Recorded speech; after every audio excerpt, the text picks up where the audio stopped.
بسم اللہ الرحمن الرحیم۔ آج کا ہمارا لیسن رولز آف ادغام، ادغام کی قسموں کے بارے میں ہے۔ ادغام کی دو قسمیں ہیں، ادغام بلا غنہ، ادغام تو کریں گے لیکن غنہ نہیں کریں گے، غننے کے بغیر ادغام ہوگا۔ دوسری قسم ادغام مع الغنہ، ادغام بھی کریں گے اور ساتھ غنہ بھی کریں گے۔ اب ادغام بلا غنہ کہاں پہ ہوتا ہے؟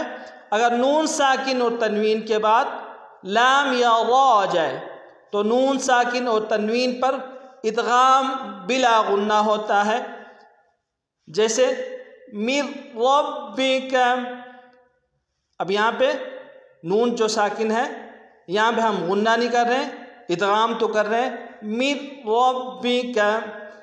اگلا جملہ اکلا لمن، لمن میں بھی ادغام کر رہے ہیں لیکن غنہ نہیں کر رہے ہیں۔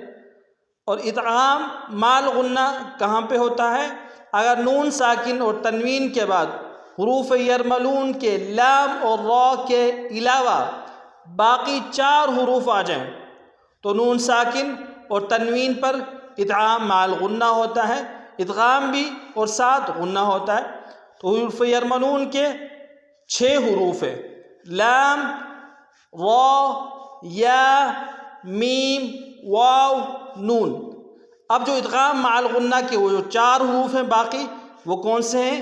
یا، میم، واو، نون۔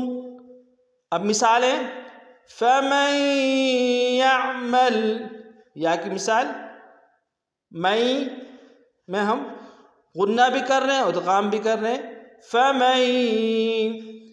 اور دوسری مثال يَوْمَئِذٍ وَاجِفَةٌ، یہاں پہ بھی يَوْمَئِذٍ واو کے اوپر ہم غنہ بھی کر رہے ہیں اور ادغام بھی کر رہے ہیں، يَوْمَئِذٍ واجفة۔